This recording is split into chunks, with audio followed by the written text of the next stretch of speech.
সুপ্রিয় শ্রোতা বন্ধুরা, আসসালামু আলাইকুম। আশা করি সবাই বেশ ভালো আছেন। আপনারা শুনছেন অলৌকিক সত্য। রাত যত গভীর হয়, অন্ধকার তত রহস্যময় হয়ে ওঠে। আজ আমি যে ঘটনা আপনাদের শোনাতে যাচ্ছি, সেটা আমাদের কাছে পাঠিয়েছেন খুলনার সোনাডাঙ্গা থেকে মোহাম্মদ মামুন। তাই আমি চেষ্টা করব তার মতো করেই আপনাদের সামনে সেটা তুলে ধরতে। তাহলে আলো নিভিয়ে কানে হেডফোন লাগিয়ে মনটা একেবারে ফাঁকা করে গল্পটা শুনুন, কারণ আজকের রাত আপনাকে কাঁপিয়ে দেবে। আপনারা যদি চান যে আপনার অথবা আপনার আশেপাশে কারোর সাথে ঘটে যাওয়া কোনো সত্য ঘটনা আমাদের সাথে শেয়ার করবেন, তাহলে আমাদের লিখে পাঠাতে পারেন ইমেইলে। আর যদি চান আপনার কথা যেন সরাসরি দর্শক শুনতে পায়, তাহলে রেকর্ড করেও পাঠাতে পারেন। আমাদের ইমেল অ্যাড্রেস অলৌকিকসত্য@gmail.com। আপনাদের সুবিধার্থে ডেসক্রিপশন বক্সে আমাদের ইমেল অ্যাড্রেস দেওয়া আছে। শ্রোতাদের কাছে একটা ছোট্ট অনুরোধ থাকবে, আপনাদের মধ্যে যারা এখনও আমাদের চ্যানেলটি সাবস্ক্রাইব করেননি, তারা দয়া করে সাবস্ক্রাইব করে দেবেন। কারণ প্রতিদিন আমরা আপনাদের জন্য নিয়ে আসি ভয়ঙ্কর সব ভৌতিক সত্য ঘটনা, রহস্য আর অমীমাংসিত কাহিনী। তাই যদি চান নতুন ঘটনা আপলোড হওয়ার সাথে সাথেই নোটিফিকেশন পেতে, তাহলে অবশ্যই বেল আইকনে ক্লিক করে অল করে রাখবেন। আর যারা ইতিমধ্যেই আমাদের পরিবারের অংশ হয়ে গেছেন, অর্থাৎ সাবস্ক্রাইব করেছেন, তাদের প্রতি রইল আমার আন্তরিক ভালোবাসা আর অন্তরের অন্তঃস্থল থেকে ধন্যবাদ। তাহলে আর কথা বাড়াবো না, সরাসরি চলে যাব মোহাম্মদ মামুনের ভয়ঙ্কর অভিজ্ঞতায়।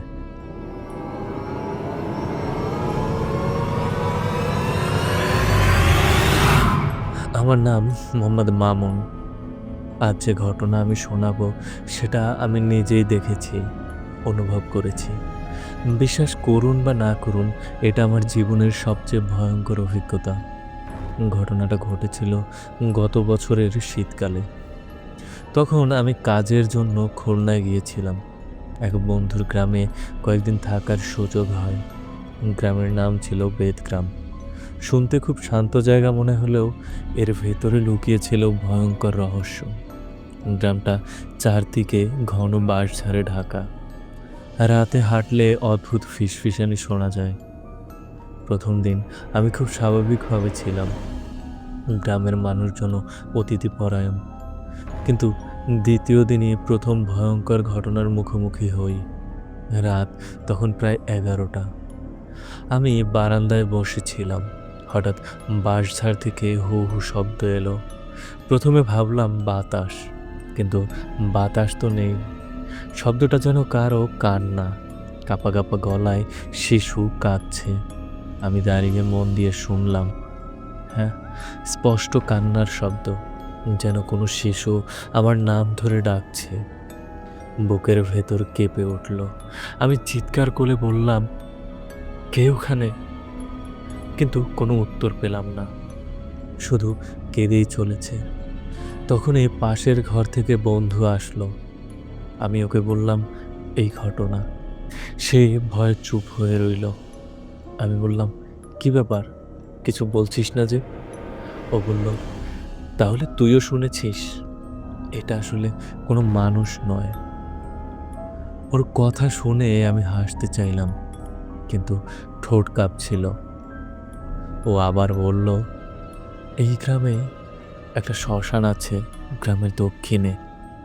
সেখানে এক বাবা নিজের সন্তানকে হারিয়ে অভিশপ্ত হয়েছিল। তারপর থেকে নাকি শিশুদের কান্না শোনা যায়। ওর কথাগুলো শুনে আমি হেসে উড়িয়ে দিলাম, কিন্তু ভেতরে ভেতরে ভয় জমে উঠছিল। সেই রাতে ঘুম আর হলো না। পরের দিন গ্রামের বয়স্ক এক দাদুর কাছে জানতে চাইলাম। সেই দাদু দীর্ঘশ্বাস ফেলে বললেন, তুমি শুনেছ মানে বিপদ ঘনাচ্ছে।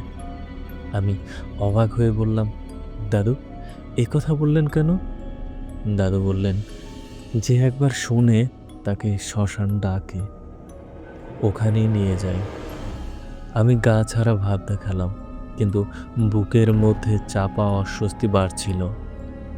রাত আবার নামলো। আবারও সেই কান্না শুনতে পেলাম। আমি জানালা খুলে বাইরে তাকালাম। হঠাৎ দেখলাম বাঁশঝাড়ের ফাঁকে একটা ছায়ামূর্তি দাঁড়িয়ে আছে। খুব ছোট একটা ছায়া, কিন্তু চোখ দুটো লাল জ্বলজ্বল করছে।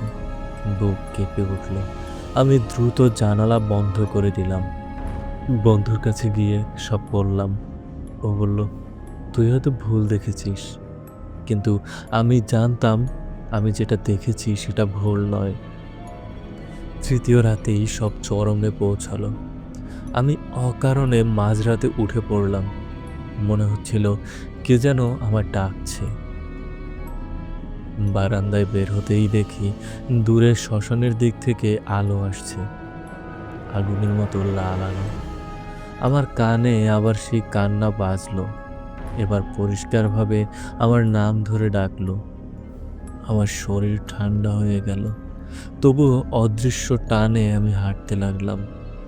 আমার বন্ধু ঘুমাচ্ছে, তাই কাউকে কিছু না জানিয়ে বের হয়ে গেলাম। গ্রাম পেরিয়ে বাঁশঝাড়ের ভেতর ঢুকলাম। গায়ে কাঁটা বিঁধছিল, কিন্তু আমি কেন যেন থামছিলাম না। শেষমেশ পৌঁছালাম শ্মশানের সামনে। চারদিকে ভাঙা চিতা, অন্ধকার গাছপালা, বাতাস হঠাৎ জমাট বাঁধা। আমি দাঁড়িয়ে রইলাম স্তব্ধ হয়ে। ঠিক তখনই আমার সামনে ধোঁয়া উঠতে শুরু করলো। ধোঁয়ার ভেতর থেকে একটা ছায়া বেরোলো। ছায়াটা লম্বা, কঙ্কালসার, মুখটা মানুষের মতো, কিন্তু চোখগুলো আগুনের মতো, দাঁতগুলো নেকড়ের মতো ধারালো।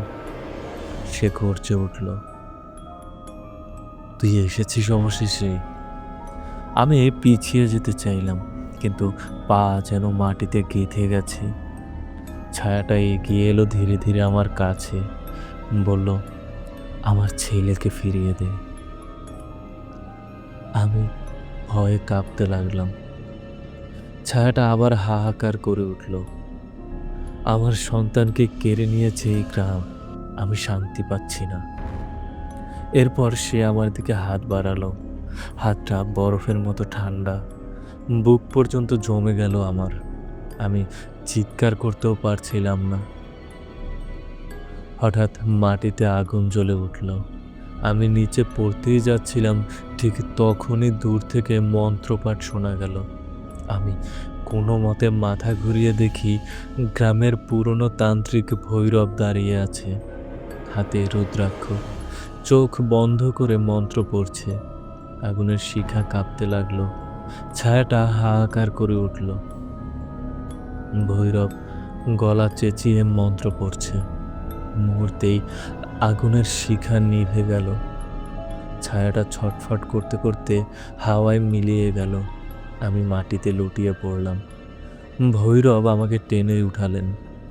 তিনি বললেন, ভাগ্যিস আমি সময় মতো চলে এসেছি, না হলে তুই আজ ফিরতিস না। আমি হাঁপাতে হাঁপাতে বললাম, ওটা আসলে কি ছিল? ভৈরব বললেন, ওটা একটা আত্মা। 6 বছর আগে সন্তান হারিয়ে সে অভিশপ্ত হয়েছে। তারপর থেকে শিশুদের কান্না দিয়ে মানুষকে টানে। তোকেও হয়তো বেছে নিয়েছিল। আমি অবাক হয়ে গেলাম, ভয়ে শরীর কাঁপছিল। ভৈরব আমাকে বাড়িতে পৌঁছে দিলেন। সেই রাতের পর আমি অসুস্থ হয়ে পড়লাম। কয়েকদিন জ্বরে ভুগলাম। গ্রামবাসীরা বলল এটা অভিশাপের প্রভাব। আমি আর সেই শ্মশানের কাছে যাইনি, কিন্তু আজও রাতে চোখ বন্ধ করলেই শুনি সেই কান্নার শব্দ, সেই ডাক। ডাক শুনলেই আমার বুক হিম হয়ে আসে। মনে হয় ছায়াটা এখনো আমাকে খুঁজছে। শহরে ফিরে আসার পরও মুক্তি পাইনি। একদিন বাসায় একা বসেছিলাম। হঠাৎ বাতিটা নিভে গেল। আবার সেই কান্নার শব্দ পেলাম। এবার আমার ঘরেই। বুকটা ধড়ফড় করতে লাগলো। মনে হলো ছায়াটা জানালার বাইরে দাঁড়িয়ে আছে। আমি দরজা বন্ধ করে কাঁপতে লাগলাম। সেই রাতে আর ঘুম হলো না। সকাল হলে সব স্বাভাবিক হয়ে গেল, কিন্তু আমি জানি ওই ছায়াটাই ছিল। মাঝে মাঝে আয়নায় নিজের পেছনে কোনো ছায়া দেখি, শীতল নিঃশ্বাস আমার গায়ে লাগে, আমি অনুভব করি। কখনো স্বপ্নে দেখি আগুনে জ্বলতে থাকা চোখ, স্বপ্নে দেখেই চিৎকার করে উঠে বসি। মানুষ ভাবে আমি হয়তো মানসিকভাবে অসুস্থ, কিন্তু আমি জানি এটা সত্যি। সেই গ্রাম, সেই শ্মশান আর সেই ছায়া সবকিছুই বাস্তব। আমি তার চোখে চোখ রেখেছি। ভৈরব আমাকে বলেছিলেন যে একবার ওর ডাকে সাড়া দেয় তাকে ছাড়ে না। তুই শুধু প্রার্থনা কর। এরপর থেকে আমি প্রতিদিন প্রার্থনা করি, কিন্তু এখনো মুক্তি পাইনি। হয়তো কোনোদিন পাবও না। কখনো হঠাৎ বাতাস কেঁপে ওঠে, মনে হয় কান্নার শব্দ ভেসে এলো। আমি বুঝে যাই সে আমার আশেপাশেই আছে, এখনো আমায় ডাকে। তখন বুকটা কেঁপে ওঠে, আমি ঠান্ডা ঘামে ভিজে যাই। মনে হয় আবার টেনে নিয়ে যাবে। অদ্ভুত ব্যাপার হলো, মাঝে মাঝে আমার নামেই ডাকে। সেই শব্দ গায়ে কাঁটা দেয়। আমি চিৎকার করে উঠি, কিন্তু কেউ শোনে না আমার চিৎকার। বন্ধুরা ভাবে হ্যালোসিনেশন, কিন্তু আমি জানি এটা কোনো হ্যালোসিনেশন নয়। আমি যা দেখি, যা অনুভব করি, সব কিছুই সত্যি। শ্মশানের ডাক থেকে আমি রেহাই পাইনি, আর হয়তো পাবও না। আজও গ্রামের দিকে যেতে ভয় লাগে। বাঁশঝাড়ের শব্দে আতঙ্কিত হই। শিশুদের কান্না শুনলেই বুকটা ধড়ফড় করে। মনে হয় আবার সেই রাত ফিরে আসছে। ভৈরব আর নেই। শুনেছি কিছুদিন পর উনি মারা যান।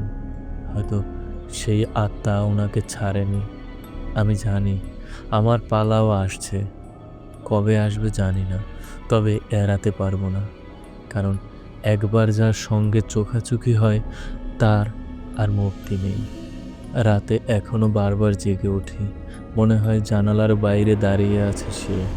আমি সাহস করে তাকাই না। যদি দেখি আবার টেনে নেয়।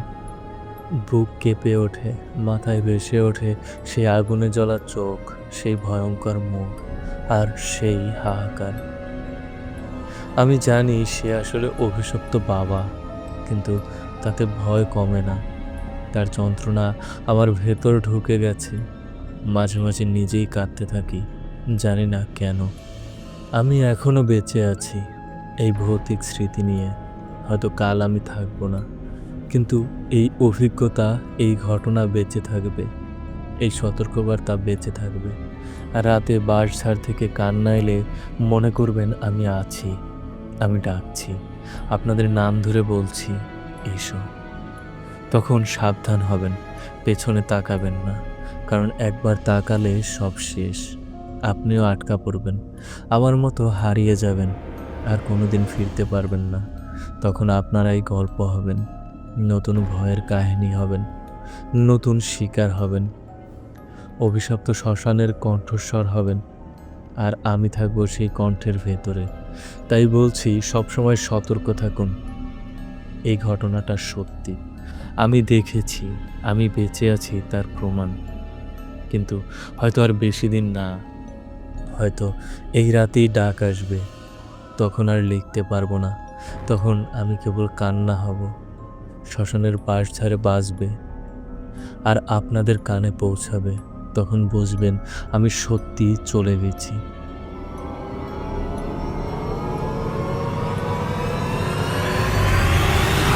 সুপ্রিয় শ্রোতা, এটাই ছিল মোহাম্মদ মামুনের পাঠানো কাহিনী। আসলে ভূত, আত্মা, শ্মশান এসবকে আমরা অনেকেই অস্বীকার করি। কিন্তু প্রশ্ন হলো, যদি সবই মিথ্যে হয়, তাহলে কেন এখনো কিছু রাত, কিছু পথ, কিছু গন্ধ আমাদের কাঁপিয়ে তোলে? আজকের ঘটনাটা যদি সত্যি হয়, তাহলে হয়তো আমাদের আশেপাশেই অজানা কিছু লুকিয়ে আছে। তবে সাবধান, হয়তো আপনাকে একদিন সেই অন্ধকার ডাকবে। মামুনের ঘটনা শুনে এবং তার শেষের কথাগুলো শুনে সত্যি খুব খারাপ লাগলো। তিনি আসলে খুব অসহায়। আমরা সৃষ্টিকর্তার কাছে প্রার্থনা করব, তিনি যেন অতি দ্রুত এই অভিশাপ থেকে মুক্তি পেয়ে যান। আমরা তাকেও যেন হারিয়ে না ফেলি। সবাই তার জন্য দোয়া করবেন। আমি আজকের মতো এখানেই বিদায় নিচ্ছি। হয়তো আবার আসবো নতুন কোনো অলৌকিক সত্য নিয়ে। ততক্ষণ ভালো থাকুন, সুস্থ থাকুন, আর অন্ধকারকে ভয় করলেও শুনতে থাকুন অলৌকিক সত্য। আল্লাহ হাফেজ।